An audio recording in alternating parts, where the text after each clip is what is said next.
G'day and welcome back to Dad's Guide to Thrive. I am so excited to be sitting down today with Charlie McCarron, a man I know through the TCP course that Jim Fortin runs, and we've kind of connected up a little bit outside of that course. Charlie is an Irishman by birth and by accent, but now lives in Queensland in Australia and, has a wife, has two kids, and has just recently gone through a massive career shift after working quite a variety of careers. Actually, when I was going through his notes from beforehand, from like software engineer, agricultural engineer, working as a journalist, doing all sorts of cool stuff, and now has found himself in real estate, which is a pretty uncertain move. Man, I'm really, really looking forward to having a chat because there's so much we can dig into about family, about dads, about career changes, about all that kind of stuff as we go. So Charlie, welcome so much. Thanks for having a chat with me. Thanks, Bud. It's a pleasure to be on. Like I say, following the intro, it sounds like I've had more starts than Firelab. I think it's funny though. Like I look back, this is career number 4 for me in the work that I'm doing now. And I look at it and I go, well, it didn't sound like as I was going through it, it didn't feel like I was chopping and changing. And I'm sure it was probably the same for you, right? Like we change careers when the time's right or the motivation's right or whatever the circumstances are. But you Absolutely. never think in the back of your mind, like, I'm just going to make a point of doing a heap of different crap and never sticking with anything. Like, it's not how it tends to work most of the time. No, and I think that's, it's funny when you only when you get to your late 30s or maybe even your 40s, like I'm 41 now, but it takes you to the end to realize that you actually never wanted a career. You wanted experience. And that was, looking back now, I can see that that's probably why I changed, many times. I'd do something and I'd change it and have a go at something else. And maybe that's a characteristic trait or but I think the biggest thing out of that is don't get held down by you. People get, oh, you should stay at one thing. Well, no, you shouldn't. If you don't enjoy it, change it. And that's been my Yeah. mantra my I, whole I, life. I love that. I remember saying to a friend of mine years ago, I said, like, life's too short to do shit you don't enjoy. Absolutely. And I've done plenty of shit I don't enjoy, don't get me wrong. There's been jobs I've Yeah, we been all in that I have. didn't like and you stick at it. Yeah, but it's unavoidable. But like, if you ultimately sort of always asking that question of like, well, what would make me happy, or what would bring some joy into my day, or what's something I'm really interested in learning about, or whatever the next step is, it sort of makes sense as you go through, right? So it's not like this crazy pizza of different things, unless you look back at it in the condensed way that I just did. At the time, each step made sense. And I guess I don't know what the education system in Australia, obviously I didn't go to school here. I barely went to school in Ireland, but on the times I did go, it was drummed into you from a young age. Like you had to, have a CV that showed consistency. A CV being your curriculum vitae resume, Yeah, whatever you like a call it. resume or Sorry, yeah, whatever. your Yeah. resume. Thanks, mate. It had to be this thing that was constant, and you had to show consistency, and you had to show like, fuck it, if you don't want to do it, move on to something else. Absolutely. I feel Pardon like the there's a lot language of there. Sorry people in the about world who, no, no, not at all. I'm equally apt to drop a few in there, but it's really fascinating when I think about like what I see in dads I speak to, and like they sort of go, oh, I really want to try something new, but oh no, I can't. I can't. There's so many reasons why I that. can't do it. I'm like, well, Yeah, why not? Like, are those reasons real or are they just made up in your head? I think for a I lot of can't us, be. they appear to be real, don't they? Yeah, absolutely. Absolutely. So, tell us a bit about your family. You're a dad, obviously, 2 kids, lovely wife. Tell us a bit about them. Um, yeah, two boys. Finn turned 5 there this November. He's 5 going on 15. He's got a first child syndrome. The world revolves around him.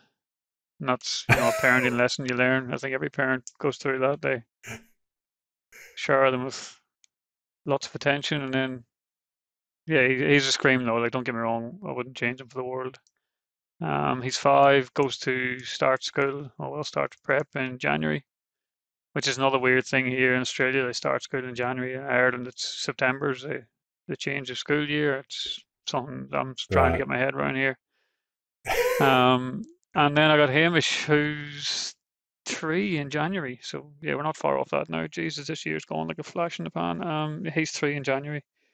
Hamish, how do I put this? Yeah, Hamish has got a significant impairment disability. Call it what you want, label it what you want, but basically he's got a significant condition on his metabolic side, so his body effectively doesn't make cholesterol, which, you know, you really need cholesterol for development growth. So, he's got his own set of challenges like we all do, I suppose. But yeah, that's a bit of a curveball that came at us. But like I say, he's 3 now. He's come an awfully long way.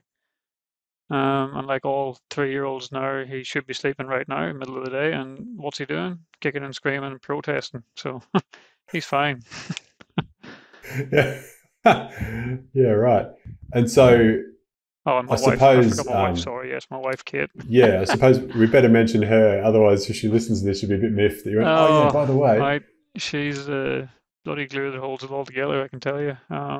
So when I first came to Rocky, I came to Australia, and I first came out in 2007 or 2008. I can't exactly remember, but I came out for 2 weeks. I went back to Ireland, and it was in my blood then. I just wanted to get back. Couldn't wait to get back. So 2009,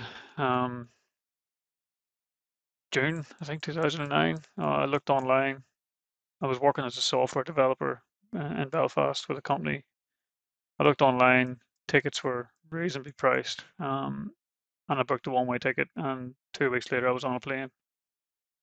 So I went home, and told my girlfriend at the time, God bless her. I said, "I'll see you in 6 months." Here we are, 13 years later. So still, Wow. yeah, And that was before the days of, video calling and Zooms and all that face to face stuff. So there must have yeah, been a yeah. It pretty was like the old challenging, like, text message telephone call back navigation. then. Yeah, it was. Yeah, right. So that was the plan. I came out here for a couple of weeks.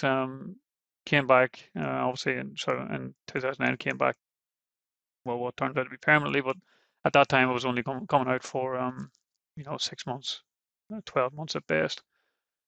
And as the Mm. path of life would take you, I travelled a lot of this country. I'd hazard to say, I've seen more of this country than some people who live here, or probably a lot of people who live here, which is the opportunity you're afforded when you're a backpacker.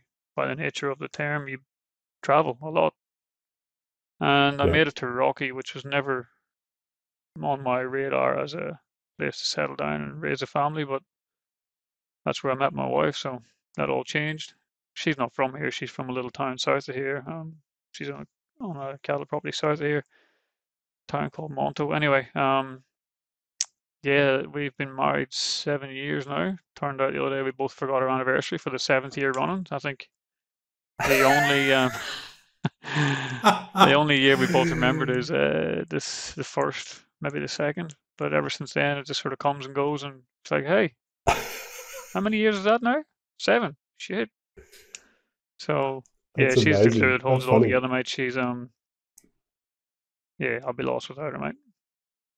There's not much more I can I'm say really about it than that. curious because I've been to Rockhampton, so it's a very, very cattle kind of centric town. Like you kind of drive into the front of town and they've got a big roundabout with statues of big bulls and cows and stuff on it. Like it's all about that. That's correct. How how like how did you two meet? And what was it that just, I mean, obviously, you find a girl and there's a spark and you're like, "Phew, I just want to stay here and hang out with this girl." But it's a very specific part of Australia to sort of get really hooked into. So I'm just curious, like, how did you guys cross paths? And then was it super fast that you went, oh, this is amazing, let's get together? Or was it a bit tenuous for a while, did some more traveling? It was very much part B. I didn't travel much, but it was definitely B. It wasn't, a whirlwind taking off. It was a kid likes to think things through. She likes to evaluate every opportunity, every possible scenario that could eventuate. Classic overthinker. Weighs it up, weighs the goods, the bads, thinks about it for a week, changes her mind, goes back to part A. So to say it took persistence and tenacity on my behalf is a fucking understatement. Um, So at that particular time, it's a funny world. At that particular time, I was working. I wasn't say I was working. Yeah, well, I was actually. I was working at in a coal mine of all things at Mara, which is a little town west of Rocky, southwest of Rocky. There's a coal mine there, and one of my really really good friends is a he owns a cattle property which is near there. So in a roundabout kind of way, in my backpacking tour, I was catching up with this friend of mine, Adam Gunthorpe. He's a Brahman stud breeder. If you know anything about cattle, Brahmins are the big floppy ears, terrible fertility. I hope Adam listens to this because he'll really appreciate that job. Anyway, I was on this cattle property and I was working this coal mine, and I'd come to Rocky and I'd see Kate and we'd have a beer, have dinner. I'd go back to Mara.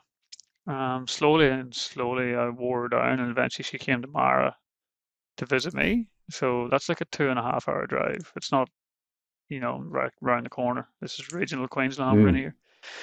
Um, yeah, so I finally wore her down. She came out to Mara, and eventually she got sick of driving out to Mara. I got sick of driving to Rocky on my days off. So I transferred with work and we moved in together. But that was like a 2 year process, probably yeah, fair from enough. from go to woe. But we met at a pub in Rocky. So there you go. I came to Rocky to catch up with Adam, the Brahmin breeder. Um, yeah, we were in a pub in Rocky, and I don't specifically recall the details. Alcohol may have been a factor, but I think I told her something in French, like she had a nice bum, but in French, and she was very taken by this Irish cowboy who spoke French. I love it. That's So great. yeah, And anyway, so, that's like you how I met say, her. so it was a long process, Oh, and then you eventually went, all right, let's get a place together. And then, as we know now, the rest is history. You're married and have two that's right. boys. I mean, lesser men would have How give up, funny. obviously. I think it's a beautiful statement of, like you said, resilience and persistence. Well Hmm. done. Um, so, I'm also aware that part of Queensland has, really strong mining industry, right? So I know you've been working in mines recently, and then you've just shifted completely to a complete unknown industry for you, selling houses, working in real estate. Correct. So tell me what went on with that thought process for you to go from the way you described it in our chat beforehand, something very stable, very secure, to something that's very unknown, very uncertain. So I guess the real nuts and bolts of that it goes back to TCP, which is a program that you and I have both been through. We're Right. still involved in it to this day. I have had a lot of careers over my short life. I've had to go up more things than most people will in a lifetime. But real estate was one of those things that I thought about doing when I was 18, 19, sales. Mm-hmm. But it had the stigma in Ireland. It had the stigma about sales. Oh, them wankers in sales, getting around in their flash motor cars and talking on their bloody phones all the time. Right. It's a stigma around it. You know what I mean? And you have to in sales or of any description, whether it's real estate or if you're selling bloody pens, you have to be putting yourself out there. And rejection is a huge risk, if you want to call it that. Mm. So it's funny, I was never ready to do it until I was 40. I thought about it for 20 years, give or take, Mm. um, and never done it. And through TCP, I suppose that's shone a light on a lot of blind spots, call them limiting beliefs, whatever you want to call it, whatever your label is for your reasons Yeah. not to do it. I decided finally that I'm in a job of mine, and it was a good job. Don't get me wrong; I was very grateful for it. I think that's the other thing TCP taught me is to be grateful for what you do have. Um, but I wasn't enjoying it. It was for a lot of people, the job I left was the dream job. It was a roster job, which means you work effectively half a year. So it's you do 5 days on, you have five off. 5 days off in a row. Who Right. does that? But that's Yeah. not uncommon in mining. It's really, really common in mining because the shifts are 12 hours and travels a lot. Well, it wasn't for me because my job was in town. So effectively, it was a dream job. You work half a year, you get paid in excess of $120,000, Hmm. and you work half a year. That's, and with all the benefits: sick leave, annual leave, superannuation, phone supplied, you name it. Yeah. But you can't do shit you don't like. So Hmm. TCP shone a big light on me hiding, I think is probably the word I'd use. It's easy to stay in a job like that and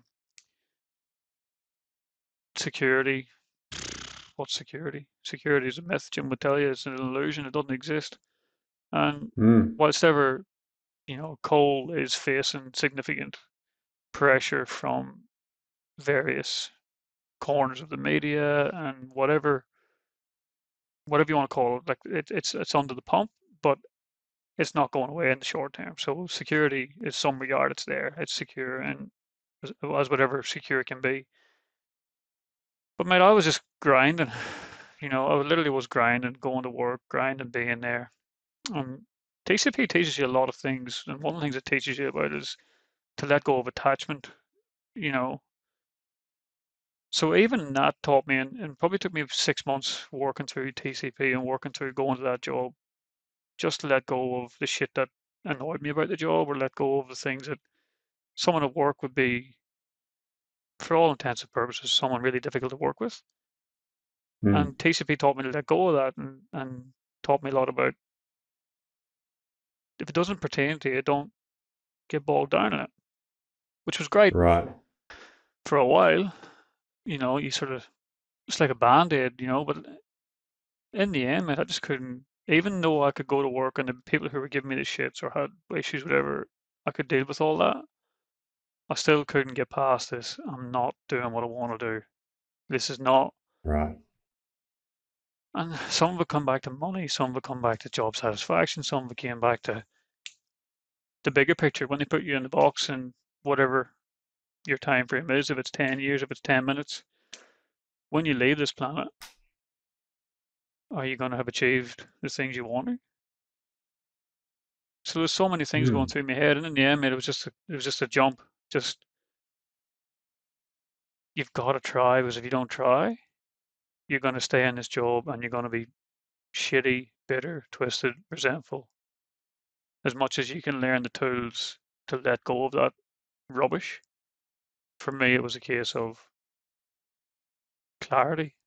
It was a case of Mm. let go of the fear. The fear is what's keeping you trapped. And TCP is not free. There is an investment in TCP. You have to invest. You and I both know what it costs. It's not a free program. So,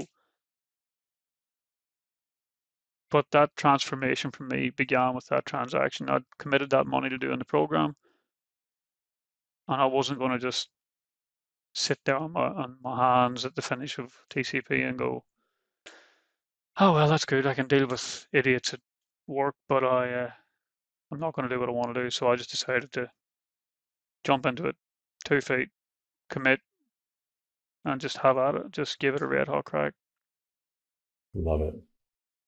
And succeed or fail, at least you can go to your grave knowing that you gave it a go, Yeah, and I and you think learned a lot along the way, right? that's And I mean, right. this is really But then, every time I've made. Go on. sorry, you go. Oh, I was to say every time I've made a career change, and I've gone from IT to professional photography to full-time travel and starting a health business to now becoming a coach, like every time it's come from that place of this doesn't quite feel right. This That's right. doesn't feel right. I don't feel excited every day. And what I've realized, the quality of the moments we have in our day then leads to how we feel about our days. And the quality of our days in a row leads us to think about how we feel about our life overall. And if you feel miserable in more than a few moments every day, or if you feel like you're out of alignment, or you feel like you're just not quite doing something that you're meant to be doing, or you're living a lie because you're hiding, or you're not trying that thing you've had in your mind for 20 years, or whatever it is, like it starts to eat away at you. And no amount of money and no amount of personal development work can save you from the fact that you ultimately need to take action and take that first step to resolve that alignment issue, right? That's right. I mean, one of the things I picked up on, in this little conversation just now, like you said, it doesn't matter, what to do when you go to your grave, success or failure. I mean, the first thing I think about that now, which is not something I didn't have this mindset 12 or 15 months ago, but now my first thing is, well, what is success? What does that mean to you? What do you make Right. success mean to you? And then that's not a question directly at you, but I mean, putting that out there to anybody who's listening. No, you're right. Yeah. What is your measure of success?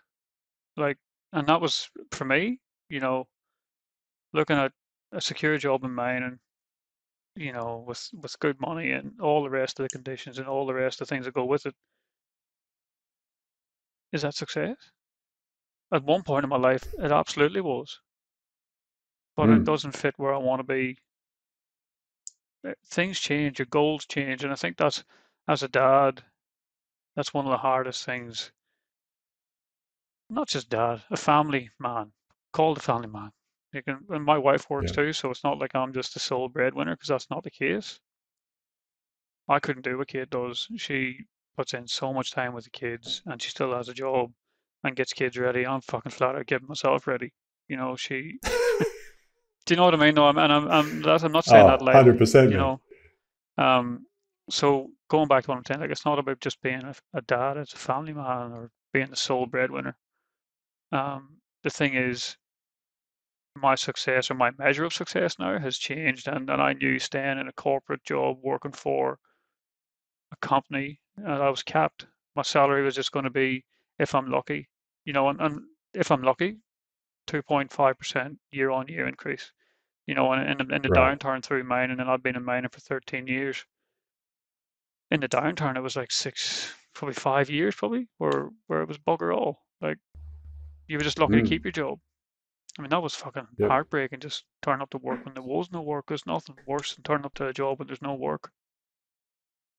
So anyway, what I'm Wow. getting at is the measure of success has changed for me now, and I put that out to anybody who's listening. Like, what does success mean to you? Is it your own level or your own measure of success, or is it because someone else told you that that's what successful looks like? That's amazing. So tell me, Charlie, what is your level of or what is your definition of success for you now? Well, I think the ultimate goal, and this is where I work from these days, is you have to have the dream goal, and you strip it back from there. So the dream goal is to wake up on a Tuesday morning and go, hey, what do I want to do today? And then go and do it. That's the goal. To wake up Mm-hmm. and go, what do I want to do? And go and do it. Should it be fishing, running, go and watch my son at school cricket? What do I want to do? And go and do it. And Mm-hmm. have the freedom and the financial. And that's one of the things that Jim, who's our mentor through TCP, said more than once, and it resonates a lot with me, is that a lot of people want the freedom, but they don't want to earn it. So, Mm. like, I'm quite prepared to knuckle down for the next five. Oh, I've got a 10-year plan, to be honest with you, but to knuckle down for those 10 years, and then I'll be 50, and I'll be able to choose what I want to do. I mean, I'm quite happy to work towards that goal. I probably should have started this, like I said, 20 years ago, but you can't change what you can't change. And there's no point in bashing Uh-huh. yourself up about it either. No, you're right. My old man used to say you can't put an old head on young shoulders. So the life experiences that you and I have both lived to get us to this point and to get us to this awareness or this realization that we get to define our own measure of success. Groundbreaking, but I don't think either of us really would have understood that in our early 20s when we we're first starting to work, like, Because you're too caught up in the bullshit. You're too caught up in the. right. And I look at a lot of young dads now, like, and I'm talking dads who are like 25-ish. And I'm glad I didn't have kids when I was 25. Like, I'm late to the party. Finn's 5. So I was 35 when he was born, nearly 36, Mm. which is, by today's standards. I mean, if I go by my grandfather's standards, I was a grandfather when I was having, because he had kids at 18, 19, But in this day Yeah. and age, even to have kids at 40 is probably just pushing the envelope a little bit in terms of what society thinks is a good age to have kids. But I'm glad I didn't have kids at 25 because the things that you learn through life experience, at 25 I wasn't ready. At 35 I still Mm. wasn't sure, but anyway. Well, anyway, I look at Yeah, younger I think dads and they're under the pump. They're under the pump a little bit with stuff that they shouldn't be. right. So I'm curious about, you mentioned your son Hamish has his disability, his condition, his genetic kind of thing that causes him a bit of grief. What is what is the impact on your day to day? I mean, I'm guessing 3 years down the road from when he was born, you've adapted and gotten used to it, so it's not even probably something you think about. But I mean, can you paint us a bit of a picture of what impact that condition has on his life and your lives as parents, and how that's impacted you as a dad? Yeah, look, um, when you look back to Hamish's early days, I mean, from the very early days when he was born in the hospital here in Rocky, for the first 2 weeks of his life, we would go to the hospital well, we live very close to the hospital, which we're quite fortunate, but we would go to the hospital because, 2 weeks, no one Kate had checked out, she'd come home, Hamish was still in the hospital because they couldn't work out what was wrong. And we'd go to the hospital every 4 hours and feed him via an NG tube, which is a little nasogastric tube that goes up your nose into your guts, and that's how you get your food when you can't drink as a baby. Um, so that was the early days, like for the first 2 weeks before Kate and I requested, and we said, look, we need to be transferred to a metropolitan area, to a hospital to get to the bottom of this. So we're thankful to the nurse here in Rocky who made that suggestion to us and said, look, you guys need specialist help and you're not going to get it here. So, you know, anyway, so we ended up at I think they've changed the name of it now, but it was called the Lady Salento in Brisbane, which is the Children's Hospital. I think it's now Mm-hmm. called the Royal Children's Hospital Brisbane. Don't quote me on that. Anyway, so we, this is the funny thing. I grew up as a kid in Ireland watching a TV show called The Flying Doctors. I Ah, don't know yep, if your listeners would remember I that, but there remember was a it. TV show, Yeah. and fuck, here I was on the Flying Doctors. I was living my childhood dream. I was now with the Flying Doctors, except it was a flying nightmare. So they put us on a little Wow. plane. They flew us from Rocky straight to Brisbane, landed us in the hospital there, and literally within, I would say, 48 hours, they had a fair idea what they were looking at. And there was all these Mm-hmm. telltale signs that, hindsight's 2020, but there was things all along the way that pointed to something not being right. Um, so the specialists there knew within 48 hours what they were looking at, and there's some pretty pretty rudimentary basic tests you can run to confirm the suspicion. So the condition's called SLO, which is Smith-Lemli-Opitz, and what it is your your body doesn't make cholesterol from the moment of conception. So it's a genetic disorder. So Right.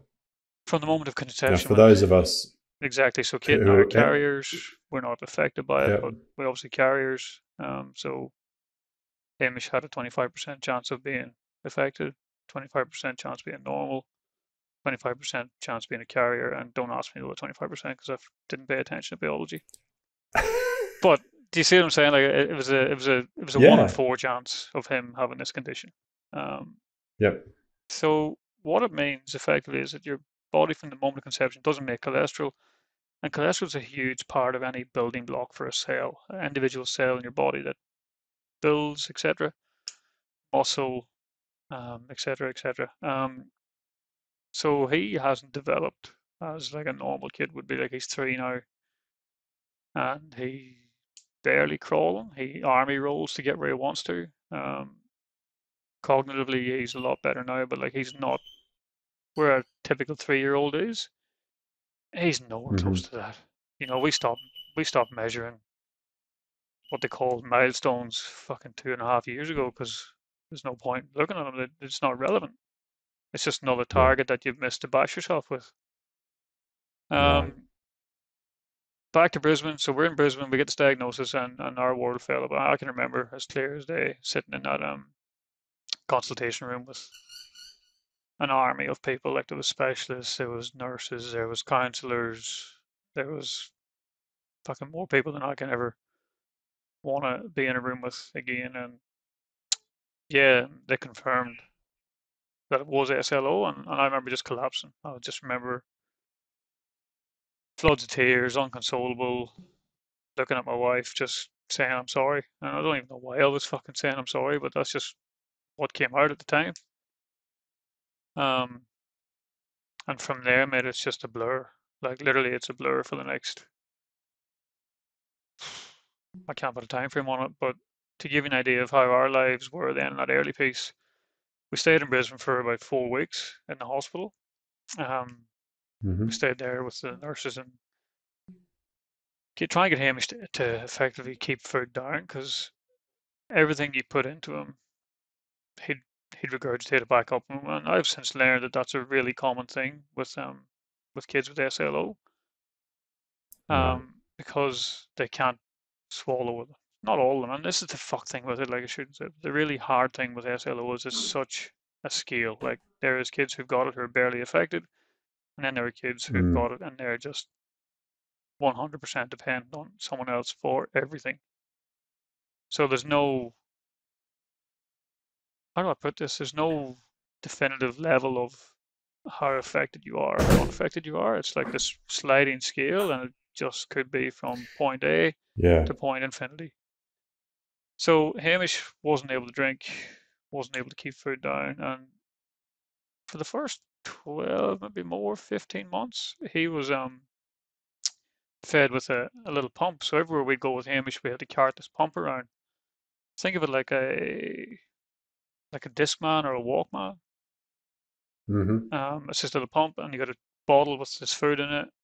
Tube goes into the pump goes into his nose, down his nose into his guts, and that was how we kept him Mm. alive. Um, Wow. so looking back now, I say that like it's no big deal, and it probably wasn't a big deal, but at the time, it was huge. Like for Kate and I, we socially excluded ourselves. We didn't want to go anywhere. We didn't want to fucking see anyone because here we were with this kid that had a pump attached to him 24/7. And he didn't look Yeah. pretty. He's a funny little fucker now, but back in them days, mate, he didn't look pretty at all. He had this big chunk of white tape stuck on his face and into his nose, and it was just heart wrenching when I think about it now. I mean, again, TCP has taught me a lot about letting go of that stuff, but it was really really hard. It was fucking hard, Yeah. I incredibly mean, hard. I can relate to parts of this. My first child was 7 weeks premature, and so she stayed in hospital for the first 3 weeks of her life because she weighed 4 pounds. She was tiny. Mm. Same thing. She was too young to have the reflex of sucking. She hadn't figured that bit out, so she had one of those NG Yep. tubes. So I completely get that. We used to have to turn up at the hospital and tip the breast milk into the little tube that then fed into the pipe that went into her nose, and off Yeah. we went. Yeah. That was how she ate for the first little while. So I hear that totally. But then I also, I really get the sense that when you collapsed after hearing that diagnosis and you said to Kate, "I'm sorry," like, I think there's two parts to that. First part is, to me, very obviously, it's the male response to assume responsibility for everything Oh, I was definitely and to guilty of just that. want to, Hugely guilty. right, Massive. right. And so it's kind of that very typical man or dad response. Oh, it's up to me to fix this. It's up to I'm the me to, fixer. I'll take care of like, it. right. Exactly. I brought this into the family. I got to sort it out. But the other part too is, in a way, it's like really, what's the word? Like prescient. Like you could kind of almost predict in a way. It's like a grieving, because you're grieving the life that you thought you were going to have with a healthy child. Oh, 100%. Like Yeah, and that it took that me that probably I'm 12 months to sorry. Like it realize was a that. right. Like it's a complete shift. Like the expectations that you and Kate both had going into that pregnancy, because Hamish is your second child, so you've already been down this path once before, and it all worked out just dandy. And you thought, oh yeah, great, we've just had a healthy child. We're going to have another healthy child, and then suddenly, crap, we've got this really really rare genetic condition, like super rare. I'm not sure what the numbers are It's of like cases in 1 in Australia, but 800 or not many. something more. before. Maybe 1 in 8,000. I can't remember. There's like a handful of cases in Australia that we're aware of. Right. Yeah. And so you kind of go, well, hang on, this wasn't like on the plan. This wasn't part of the arrangement, you know. So that grieving process is really real too, right? Where you have to make peace with, we're not going to have the experience with our second child that we thought, and our family is going to forever look a little different. So that's, to me, that was what popped up as soon as you said the words "I'm sorry." I was like, yeah, of course he is. Yeah, of course. But it's not, and part of it's like a, you know, and I want to help and I want to fix it and I want to, you know, I want you to know that I'm sorry this has happened for us. But part of it too is like for yourself. Absolutely. I mean, and it's funny that you say the grieving thing. That is 100% with hindsight looking back now. I mean, I became aware of that probably 12 months into Hamish's life, that I'd been grieving for 12 months. And typically, you know, another male default is, I don't need anyone. I'll just suck it up and get on with it. Fucking say who? Psychologist? Nah, mate. I don't need to talk to him. Thanks for your offer, but I'll just keep plodding on here. Thanks for your help. Right. You know? It's so common, man. Like, and I've spoken to that many people about this exact thing. I just think if there was like, if I could make one change while I'm here on the planet, it's just to help men understand that asking for help is strength, not weakness. That, you know, that like accepting that there are some things we just can't figure out on our own. Like it's, I was chatting to my coach, Lisa Carpenter, the other day on her podcast. I love Lisa. God, she's amazing. She's amazing. Yeah, she's fabulous, right? So it's a little pocket rocket and, you know, like an ass-kicking dynamo that's about 5 foot nothing. And she regularly, like I get coached by her privately to, you know, to TCP where we both met her, but, you know, she regularly hands my ass to me and says, oh, by the way, I've just kicked the shit out of this for you. But in that conversation with her, we were talking about the fact I realized, like, there's a reason men have the stereotype of never wanting to bloody ask for directions when they're driving somewhere, because we think we can get it all sorted ourselves. Yeah, we do. But reality is we can't always, though. Look, I wear two shoes on this. I think, and personally speaking, this is just me. That doesn't apply to anybody else, and you interpret it how you want. At that time, I didn't want to ask for help, and that was definitely a male default position. Call it ingrained conditioning, whatever you want to call it. You know, you watch your peers growing up. You're so involved. I mean, you're a byproduct, aren't you? It just becomes this generational thing that's handed down after generation, you know, and yeah, and we don't want to ask for help. Then I guess the other shoe is that sometimes we get too tangled up in needing help and becoming the victim. So there's two shoes here, and I wore both of them. One of them was, fuck you, I'll do this on my own. Get out of my way. I'll do it on my own. Right. And the other one is, get caught up in this victim mentality of, why me? Why did this happen to me? This is not fair. I did not deserve this. What did I do? You know, you get into this chatter goes on in your head. Yeah, right. Where you become, and this is again something that Jim and Lisa and Coach Eichel, you know, all of the coaches in TCP have taught me that. And not just, they don't speak to me, like they speak to the group, or they talk to the people in the hot seat. I mean, I've learned so much listening to other people about me personally, and I did get embroiled in a victim mentality and feeling shit and feeling sorry for myself. So I just think it's important to be aware of that. Like, yes, ask for help. 100% ask for help, but don't get addicted to needing the help. Right. It's like, in a way, I think it's sort of, to me, that whole conversation is summed up in being responsible in your own life. Oh, what are you going to be responsible for? Right, like the concept of responsibility is the polar opposite to the concept of being a victim. You know, like if you're being a victim, everything's happening to you. Like you say, it's the whole kind of woe is me self-pity story, but it's also refusing to accept that you have a choice and believing that you just have to roll with whatever circumstances get handed to you, and that there's no agency, there's no power to make a new choice, take a new path, right? But then the flip side of that, of being responsible in your own life, it really is coming back to that concept of, well, I get to make a new choice.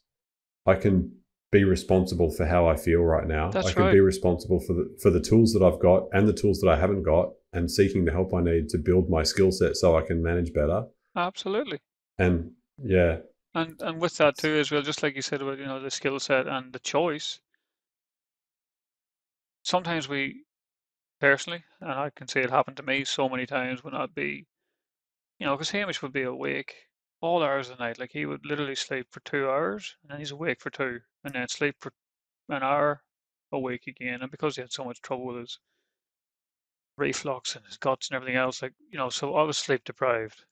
And then you go into this pattern of choosing to feel shit, um, and just victim mentality, but I'm fucking tired. I just need rest. I'm tired. And it was actually a fellow here in Rockhampton, a really good friend of mine, um, Dan. Mm. Dan Withers is a CrossFit coach here in Rocky, but he's also an NLP master practitioner. He's invested Right. he's invested hours of his life, bettering himself, and he taught me a breath technique 478. I mean, it's it's something that he taught me. This is pre TCP, before I got involved with gym and the Mm. coaches. But that choice word you talk about, like he taught me the ability to choose at 3 o'clock in the morning when you can't sleep and your son's really, upset and you're cranky and you're emotional and your whole headspace is completely mushed up. What choice are you going to make? Do you choose to feel like that, or do you choose to change that? And that hit me like a two before between the eyes. I had a choice. I didn't have to feel. Yeah. I mean, don't get me wrong. This is something that takes practice. You don't just decide at 3 o'clock in the morning. Right, oh, there we go. I'll change that choice. Yeah. Why is everyone so cranky? He's just a baby. Give him, fuck, it doesn't work like that. 3 o'clock in the morning, you're ready to throw him out the window. You are.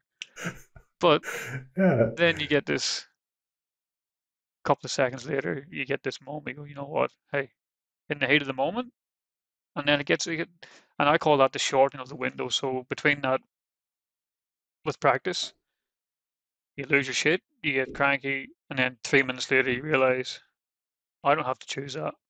And with practice, you can Yeah. shorten that window, and it goes from like 3 minutes to 0.3 of a nanosecond. Right. So you can choose, but the practice is what makes the difference between losing your shit and then realizing you've lost your shit and then changing how you feel, to realizing, oh, there's a trigger happening here. There's a trigger coming up. Here comes the Mm. trigger. Bang, gone. Got the trigger before it even happened. Yeah. But that only comes with practice. Yeah. No, you're right. And it's like, I have a thing I say to my clients quite a lot, like 3 sets, 12 reps, right? Like you go to the gym, you don't lift one weight and suddenly you look like The Rock. Like it takes practice Much to to my build those disappointment. muscles. And mine, believe me, and mine, right? And I think if I could go to the gym once and then just rock a nice meaty six pack for the rest of my career, I'd be stoked. I'd be the Yeah, first in same line. here. But it doesn't work that No, it way. doesn't. And it's like, but it's the same as that old sort of Zen statement, before enlightenment, chop wood, carry water. After enlightenment, chop wood, carry water. Exactly right. There's things that we have to do in our life that don't necessarily come easily, but they're worth the work. And that's really the journey of being human, is to learn these things and to do these practices over and over again to improve who we are. 100%. And that's the thing that really is something that I want to do going forward. I want to teach people that, I want to teach people that there is the ability to evolve yourself. Mm. You've got a choice to do that, and you can either stay stuck in your patterns, stay stuck in your thinking.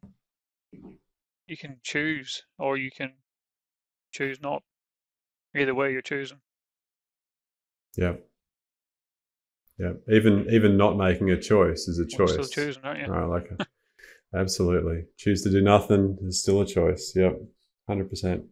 Mate, we've been having the most delightful meandering conversation, Yeah. and I'm looking at the time thinking I could keep chatting about all this for another couple of hours, but in respect for your time and our listeners, I guess if I was to get you to think about all of the challenges that you've faced as a dad, all of the experiences you've had to this point, if you were thinking about what would be kind of the one place you would get guys to start. So anyone, dads listening to this, either experiencing challenges in some way in their life or just thinking, I just want to have a bit more of a joyful experience or be a bit better for my kids and my missus, where would you start? What was the one tip for you to thrive?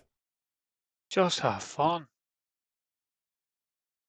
Seriously, just have fun with it. And I'm guilty of not. I'm guilty of getting trapped in the whole expectation.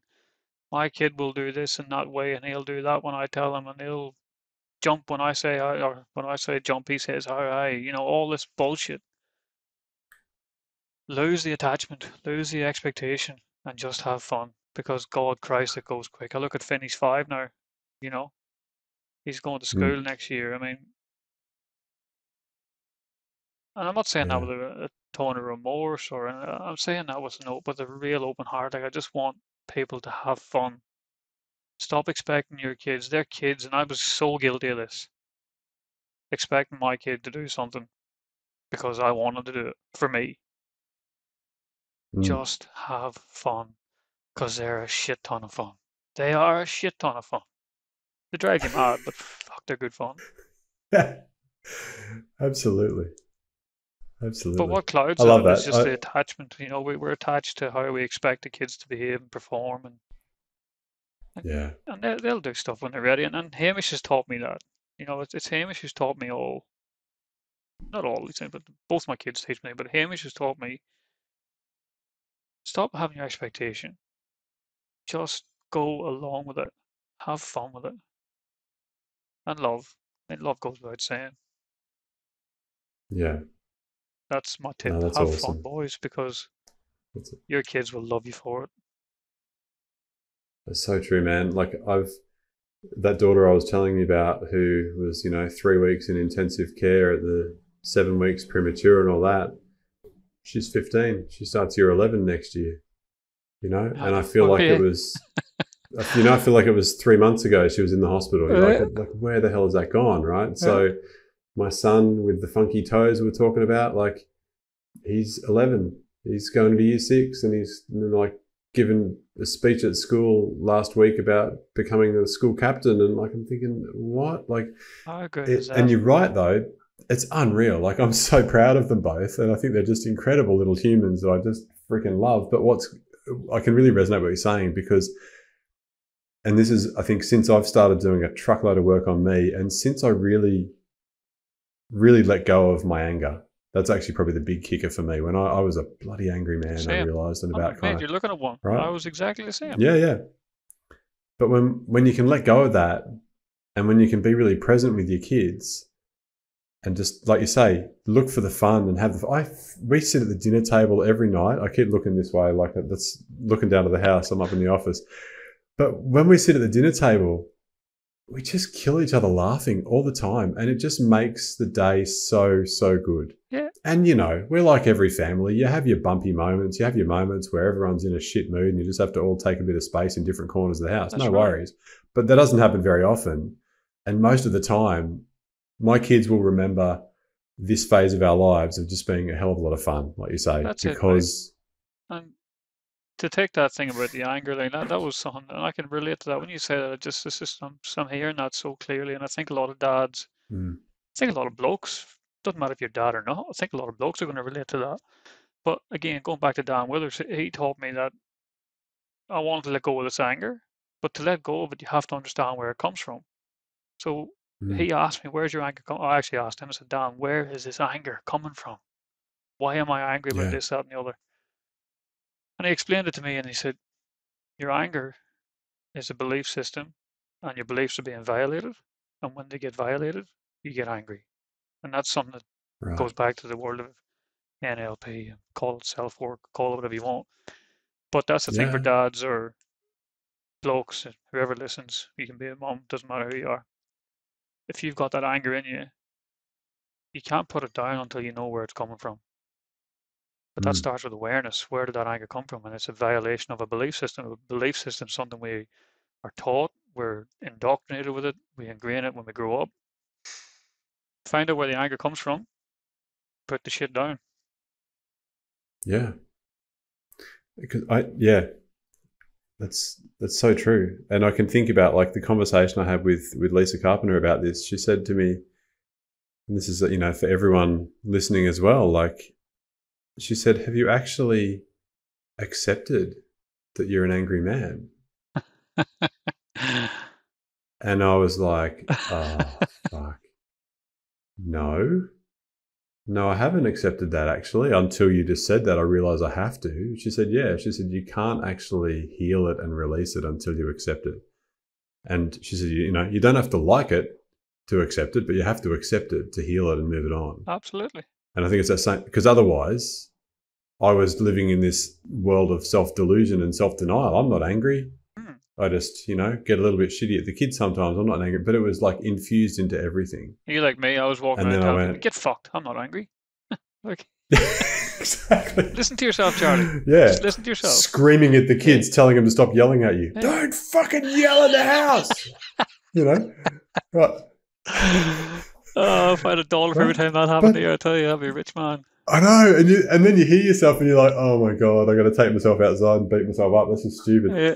So it's just funny, right? But that, like, you're right. Getting to the core of what is causing this. And in my experience personally, it was often about an expectation that I'd had about the world, or it was about a judgment that I was afraid of getting as a dad. Get you every time. Like, yeah, if my belief system was, to use your model, your friend Dan's model, my belief system was, if my kids are great, use table manners, polite when they speak to people, look people in the eye, all that sort of stuff. If they do all those things, then that'll reflect really well on me as a parent and I won't get judged. That's right. That's exactly right. But as soon as they don't do those things, it's going to reflect badly if they go out into public and they show that, and then other people are going to judge me, and then I'm going to look bad. I don't want to look bad.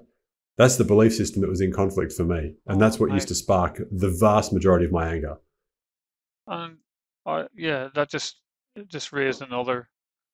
This conversation keeps evolving, but like when you talk about that, about not being judged and having expectation of your kids, that's one of the things I see living here in regional Queensland is, is a lot of kids here, or kids anywhere, they're ingrained to think and act a certain way.